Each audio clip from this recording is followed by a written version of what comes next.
Shalom Aleichem, paz seja convosco. Você está no Israel para Jesus, programa destinado a compartilhar informações e conteúdos sobre o povo judeu.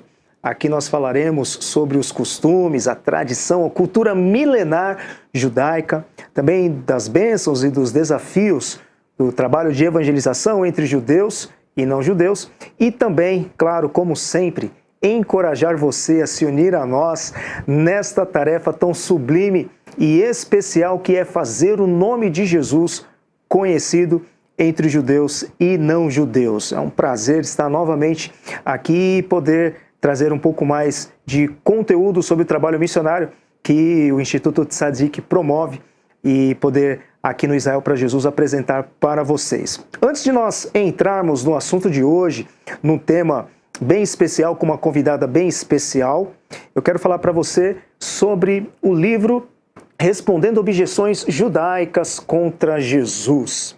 Este livro aqui, ele é lançado pela Editora Davar. Editora Davar é um braço, né, do Instituto Tzadik, a editora do Instituto Tzadik, onde nós produzimos literatura, né, que visa aí o propósito ao qual nós estamos engajados aí, que é levar o nome de Jesus entre os judeus e também trazer conteúdo que venha edificar a Igreja do Senhor Jesus. Nesta obra aqui, escrita pelo judeu messiânico, um judeu crente em Jesus, Michael Brown, né, ele vai responder às principais objeções levantadas pelos judeus ao longo dos séculos, né? Então, nada melhor do que um judeu para responder às indagações, às objeções do seu próprio povo contra Jesus, contra a igreja, contra o cristianismo. Aqui é o volume 1, mas também temos à disposição também o volume 2. E este material você pode encontrar no site da Editora Davar, editoradavар.com, ou também na Amazon você pode encontrar este livro e você pode adquirir, né, volume 1 e volume 2. Então, à luz da Bíblia, à luz até das próprias tradições judaicas e do próprio conteúdo rabínico, o Michael Brown, ele vai responder, né, as principais questões que os judeus levantam contra Jesus, contra a igreja, né, contra os cristãos. Então é um material apologético que vai servir não apenas para você dialogar com um judeu e poder apresentar o evangelho para o judeu estando preparado lendo esse livro, mas você também que queira preparar os seus estudos, aqui tem um material riquíssimo, né, que traz luz a questões bíblicas, né, e que pode abençoar a sua vida. Como também, se você trabalha com algum outro grupo na evangelização ou apologética, esse material também serve. Apesar de tratar mais de questões judaicas, também é um rico material de apologética que você pode aproveitar também nos seus estudos e de outras maneiras que você preferir. Mas eu tenho certeza que você vai ser muito abençoado adquirindo este livro. A Regina, ela entrevistou o Michael Brown lá nos Estados Unidos, né? Você pode conferir através dos nossos canais no Instagram, no YouTube também. Você pode conferir a entrevista que a Regina fez com o Michael Brown, né, que é o autor deste livro. E por falar na Regina, eu quero já convidá-la para ela entrar conosco aqui, porque ela é a convidada, né, do programa de hoje para juntos batermos um papo aí sobre um tema bem interessante. Seja bem-vinda, Regina. Muito obrigada, pastor. É sempre uma honra estar aqui com você. A Regina é convidada ao mesmo tempo não, né? Porque a Regina, ela é missionária, né, e comunicadora do Instituto Tzadik, né? E ela trabalha conosco direto de Dallas, dos Estados Unidos, né? A vida tá boa aí nos Estados Unidos, Regina? Tá tudo tranquilo aí? Tudo tranquilo, muito quente por enquanto, mas tudo tranquilo. Ah, tá bom. Aqui também, no momento que estamos gravando aqui, os dias estão bem quentes, né? Para quem não conhece, eu acredito que você que já acompanha o programa, conhece já a Regina Lassi Shetzman, né? Como eu disse, ela é missionária do Instituto Tzadik e também trabalha na parte de comunicação do Instituto Tzadik e também de relações com outros ministérios a partir dos Estados Unidos. A Regina, ela é judia, ela já esteve aqui no programa, né, pessoalmente, contando o seu testemunho rico. Você pode, no site do Instituto Tzadik.org, você pode rever a gravação. Já gravou outros programas aqui referente ao testemunho de Yeshua entre os judeus, sobre festas bíblicas, né? Já gravamos diversos programas e nós vamos falar hoje sobre um assunto bem interessante. Nós estamos aí prestes a chegar aí em dois momentos importantes do calendário judaico, que é a festa de Rosh Hashanah e Yom Kippur. E entre estas duas festas tem um período aqui que é muito importante para os judeus e é sobre isso que nós vamos falar hoje. Então, o tema do programa de hoje é entre Rosh Hashanah e Yom Kippur, os dias temíveis. E nada melhor do que uma judia para expressar, né, como que é o sentimento, o coração de um judeu durante um período como este.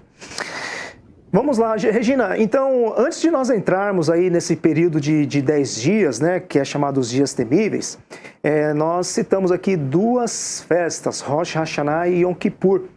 Então, explica de uma forma breve, fale um pouco sobre o que significa essas duas festas.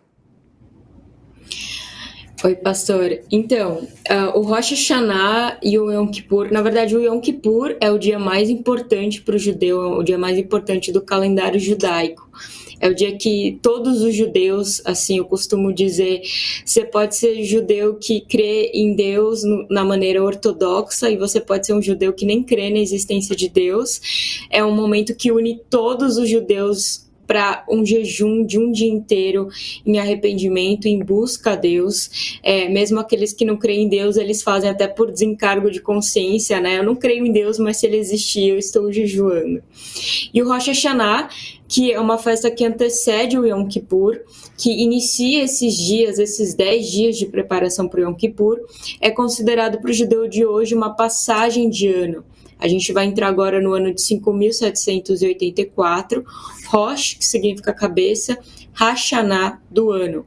Não é considerado a passagem do ano bíblica, é uma tradição que vem dos judeus que ficaram no exílio babilônico, que puxaram isso, né, das tradições dos judeus entre os costumes babilônicos, mas que foi inserida dentro da festa de Yom Shofarot, que é a festa das trombetas, que as trombetas têm essa representação, né, de chamado ao arrependimento.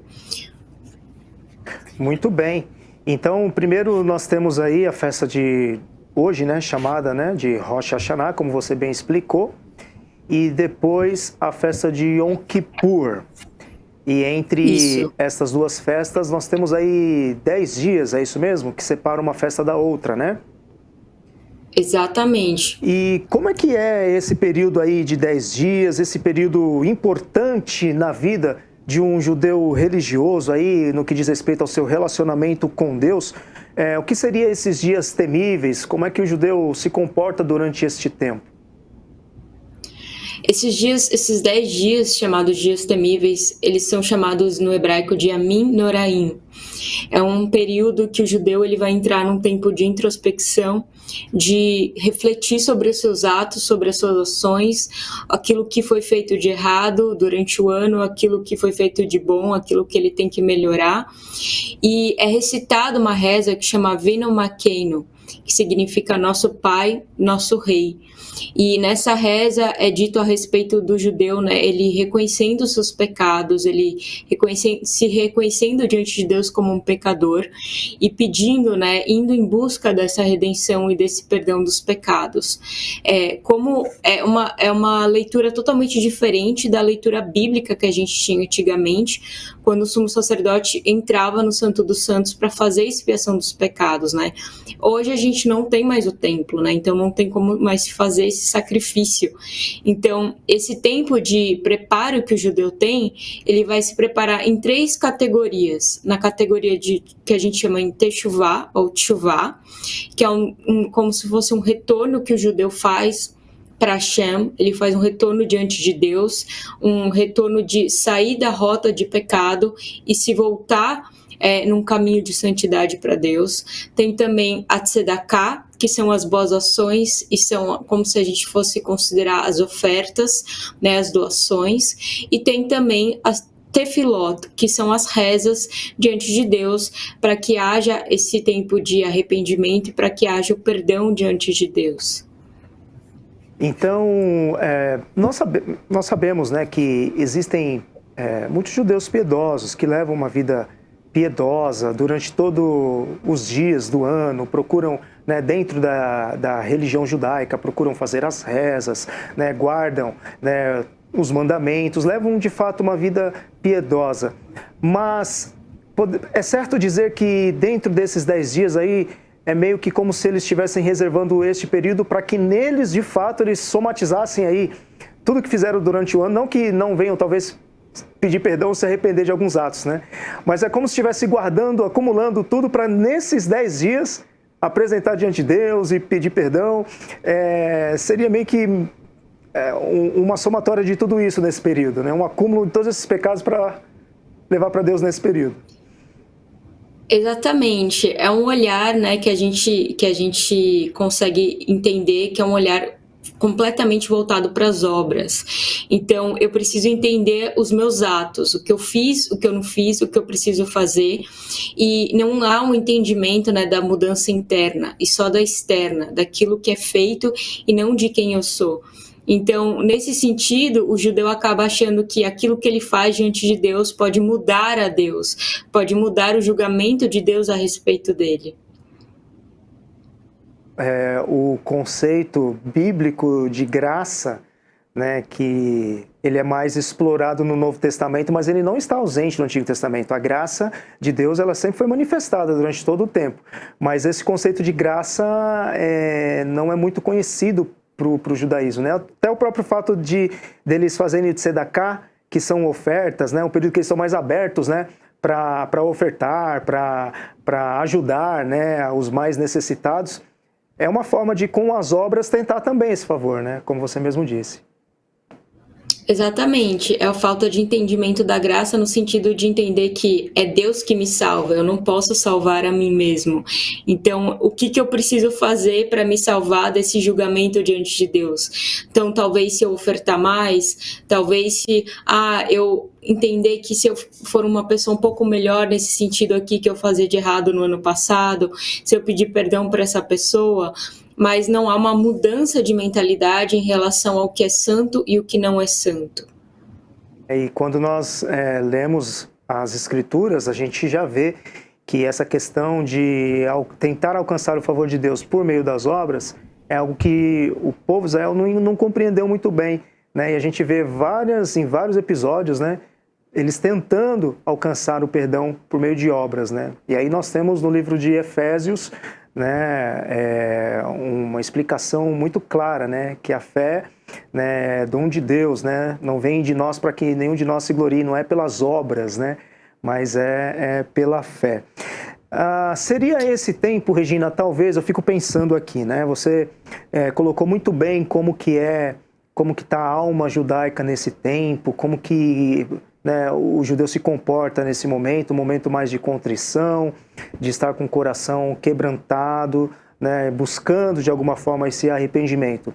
Eu fico pensando aqui, seria um momento mais propício, uma grande oportunidade, aí, uma janela de abertura para poder testemunhar de Yeshua, de Jesus, entre os judeus, uma vez que eles estão mais sensíveis e talvez com os ouvidos um pouco mais abertos?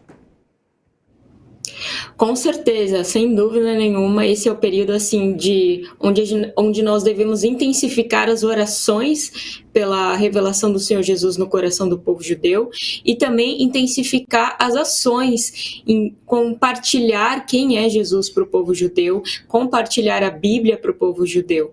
Eu sempre vou frisar que a gente fala muito sobre o que é o judaísmo de hoje, tentando explicar um pouco a cultura judaica atual, mas isso não significa que, apesar da cegueira espiritual que Israel vive, que não existem judeus piedosos, não existem judeus sinceros, apesar de eles crerem, né, que eles conseguiriam salvar a si mesmos através das obras, eles estão em busca do Messias, eles estão em busca de saber quem é o Mashiach deles, quem que vai trazer a redenção.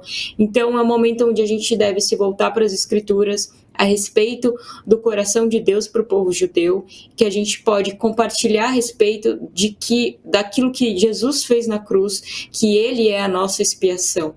Uma coisa que o judeu ele não consegue entender é essa relação de sacrifício e perdão nos dias de hoje. Apesar disso ter vindo através do povo judeu na Bíblia, o judeu de hoje, ele não tem essa revelação e esse entendimento da necessidade de um sacrifício, ou não tem um entendimento do porquê de um templo. E é isso que precisa ser explicado para o povo judeu nos dias de hoje. Ok. Você falou aí brevemente algo que acabou remetendo para algo que aconteceu com você. Eu queria abrir esse espaço para você testemunhar um pouquinho. Essa busca, né, de uma maior intimidade com Deus, essa busca por Deus, né, você também experimentou isso e você teve uma resposta lá em Israel, né? Então eu queria que você aproveitasse esse momento e você, como judia, pudesse abordar isso também, né? Porque os judeus estão nesse período buscando o perdão, o arrependimento, buscando o favor, a graça de Deus, a manifestação de Deus na sua vida, né? Durante esse período, né? Os seus pecados perdoados. Eu queria que você aproveitasse esse tempinho, Regina, para aqueles que talvez não acompanhou o seu testemunho, como é que foi essa luta sua? Eu não sei se também você, ao longo da sua vida, durante esses períodos temíveis, como que você se comportava também ao longo da sua vida, essa busca por Deus, e como é que Deus se manifestou e se revelou a você e você teve o perdão dos seus pecados? Então, eu tive a oportunidade, né? Eu cresci numa família judia, toda a minha família é de judeus. Meu avô foi sobrevivente do Holocausto. Eu cresci indo à sinagoga. Quando eu era pequenininha, eu frequentei colégio judaico, frequentei Hebraica, que é um clube judaico, fiz o hebraiqueino. Mas, apesar de tudo isso, eu não conseguia enxergar quem era Deus. Eu me questionava muito quem era esse Deus de Pêssah que abriu o mar no meio. Eu me questionava quem é esse Deus que eu preciso jejuar o dia inteiro e pedir perdão. Qual é o caráter dele? Qual é o coração dele? E se ele existia, eu queria me relacionar com ele. Mas ele parecia ser um Deus muito longe. Ao mesmo tempo que eu tinha acesso à sinagoga, que eu tinha acesso à comunidade judaica, à convivência com a comunidade judaica, eu não tinha acesso à Bíblia, à Torá, o Antigo Testamento, na verdade o Tanar, né? Porque a Torá é simplesmente o Pentateuco e o Tanar é ele completo até Malaquias. Eu não tinha acesso a isso, eu não tinha conhecimento a isso, porque o judeu de hoje, ele está preso no que ele chama de a Torá oral, que simplesmente é aquilo que eles acreditam que quando Moisés estava recebendo, né, a Torá escrita, as tábuas com os 10 mandamentos, ele também recebeu uma Torá oral, que foi passada de Moisés até Josué, os profetas, juízes, profetas e os sábios, e eles decidiram compilar tudo isso no que eles chamam hoje de Talmud. Então, para eles, a interpretação do que está escrito na Torá, na lei, está no Talmud. Então, o judeu, ele não é ensinado a ter o tempo dele com a Torá ou com o Tanar. Ele é ensinado eu preciso ir para o Talmud para entender o que está escrito aqui.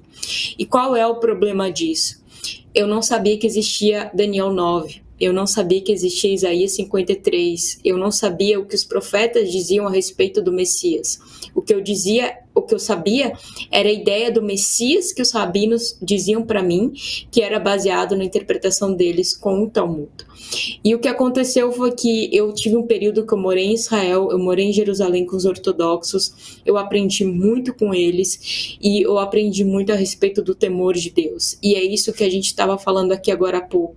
Eles não têm entendimento, Paulo falava sobre isso, né? Eles buscam a Deus, mas sem o entendimento.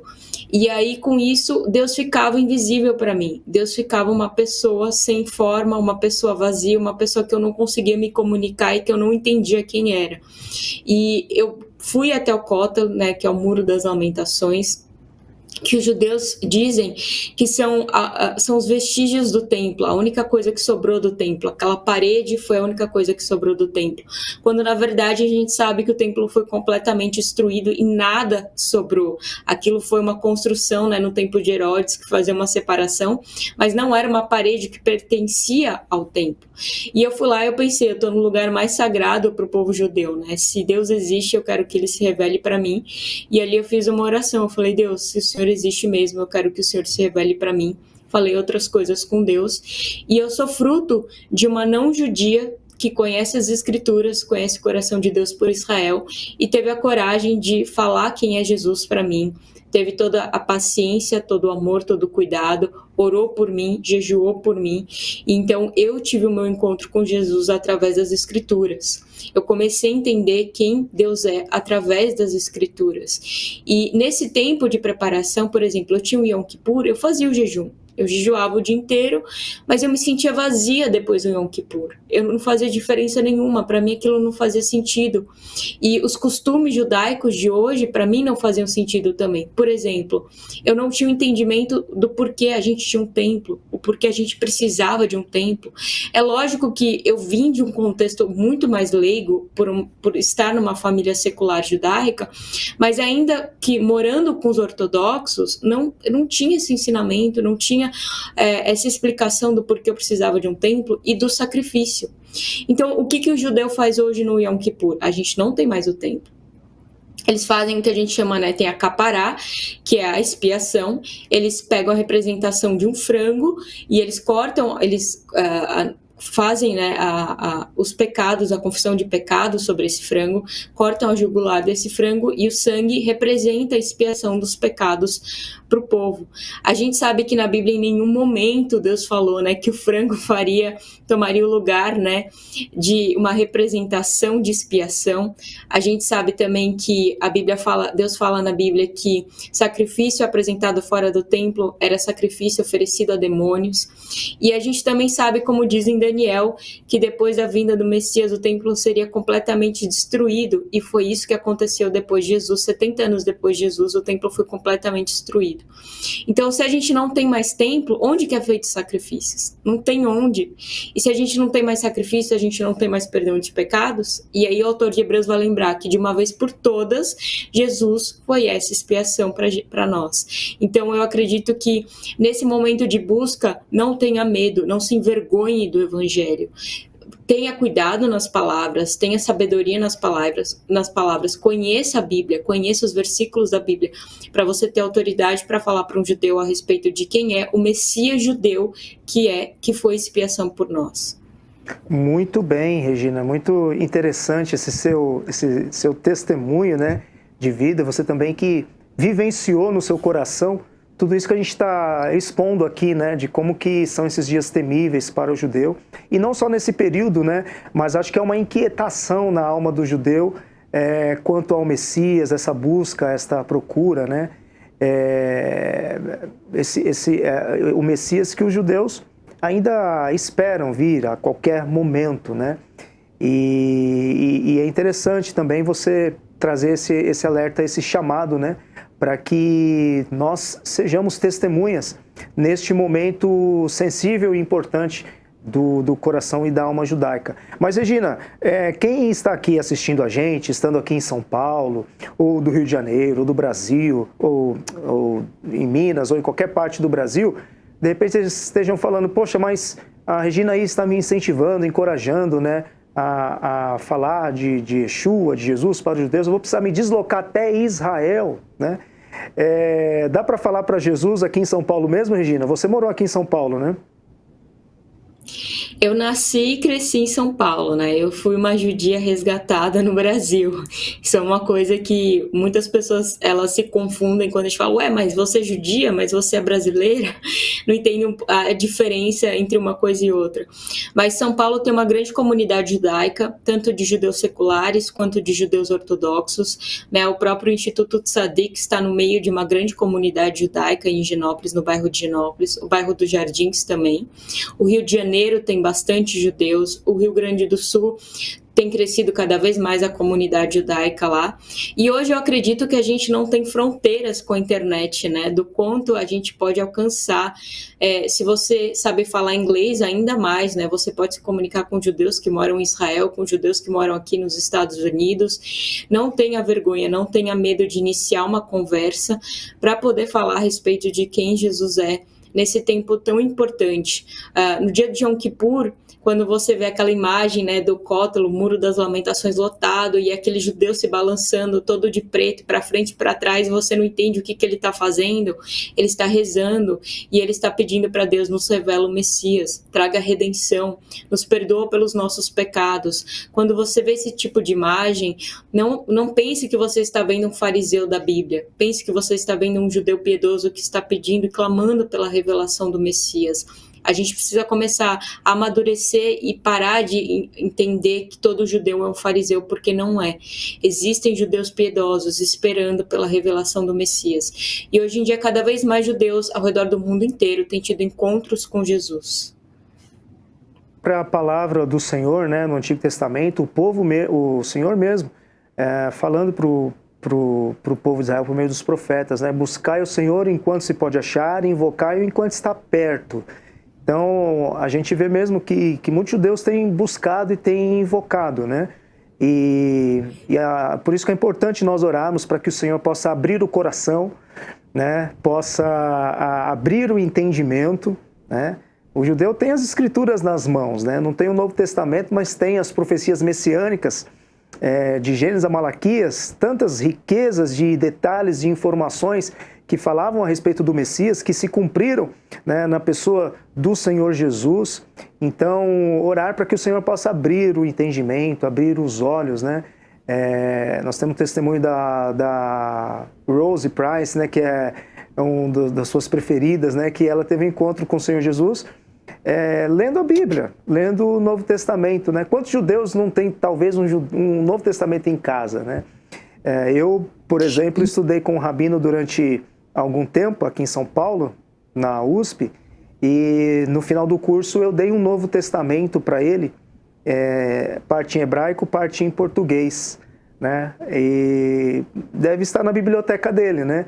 Então, orar para que o Senhor possa, né? E sobretudo durante esses dias temíveis, esses dias que os judeus estão mais quebrantados, procurando buscar, né, aí o perdão do Senhor, e que a gente sabe que só vem por meio da pessoa do Senhor Jesus, o Messias que derramou o seu sangue, né? Fez o sacrifício perfeito, né? Fez o Kippur, a expiação de uma vez por todas, como você mesmo disse, que Hebreus fala isso para nós, né? O nosso tempo está acabando, nós temos alguns minutinhos finais aqui, Regina. Eu queria que você falasse também um pouquinho, rapidinho. Aí aqueles que estão nos ouvindo falam assim: tá bom, entendi, quero também, né, orar pelos judeus, mas eu quero também, quando eu tiver oportunidade, seja no consultório médico, na faculdade ou no meu trabalho, encontrar com um judeu, eu quero falar de Jesus, mas eu não sei como é que eu vou me preparar? O Instituto Tzadik dá ferramentas e oferece algo que aqueles que queiram possam se preparar para evangelizar tanto judeus quanto gentios? O Instituto Tzadik não só possui, né, ferramentas, mas eu sou assim para falar, mas para mim possui uma das mais importantes ferramentas.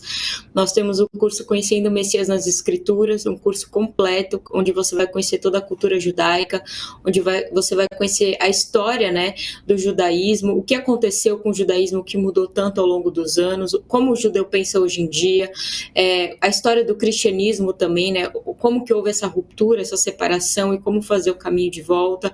Você vai aprender toda a teologia bíblica, né, desde Gênesis até Apocalipse, não só a respeito do povo judeu, mas principalmente a respeito de Jesus, né? Você vai entender a pessoa de Jesus como um judeu, como Deus, como Senhor e Salvador, né? E você vai aprender também como se comunicar com o povo judeu, como chegar até um judeu para poder falar a respeito de Jesus, a respeito das Escrituras. Não é um curso preparatório para você ser um missionário. Eu acredito que é um curso que vai mexer com as suas estruturas a respeito do seu relacionamento com Deus, a respeito de quem Ele é para você, e a partir do conhecimento que você vai ter de Deus, você vai poder compartilhar com o povo judeu, quem é Deus de verdade, quem é Jesus, quem é o Messias. Nós temos também os cursos EAD, separado em módulos, você pode entrar, você pode escolher qual é melhor para você. O único curso que a gente tem ao vivo é o Conhecendo o Messias com as Escrituras, nas Escrituras, mas você pode também fazer o EAD, que é remoto, não tem horário fixo, você pode assistir de onde você quiser, a hora que você quiser. Se envolva também através das nossas redes sociais, nosso Instagram é @Instituto Tzadik, nosso site www.institutotzadik.org, nosso canal do YouTube, Instituto Tzadik também. Curta os vídeos, compartilhe os vídeos, estude os vídeos que a gente tem lá, o material que a gente tem lá. E acredito que, acima de tudo, estude a Bíblia. Tenha o seu tempo com Deus, o seu relacionamento com Deus, porque Ele vai te guiar através dessa missão de falar de Jesus para o povo judeu. Muito bom você lembrar aí das nossas redes sociais, tem muito material, muito conteúdo, inclusive tem entrevistas muito boas que a Regina tem feito nos Estados Unidos, para você que entende o inglês, tranquilo, para você que não entende, legendado, mas ela tem falado com judeus israelenses, judeus americanos, judias, sobreviventes do Holocausto, tem material rico que nós estamos preparando aí. Você já pode encontrar também as entrevistas, as lives que a Regina fez com vários judeus e pode aí, através das nossas redes sociais, todo o conteúdo que nós disponibilizamos. Obrigado, Regina, mais uma vez, por estar conosco aqui no Israel para Jesus. Obrigada, pastor. Deus abençoe vocês. Obrigada a toda a equipe. E nós queremos agradecer a você que esteve conosco assistindo e chegou aqui até o final do nosso programa. E quero me despedir com Shalom Aleichem, paz seja convosco e até o nosso próximo programa.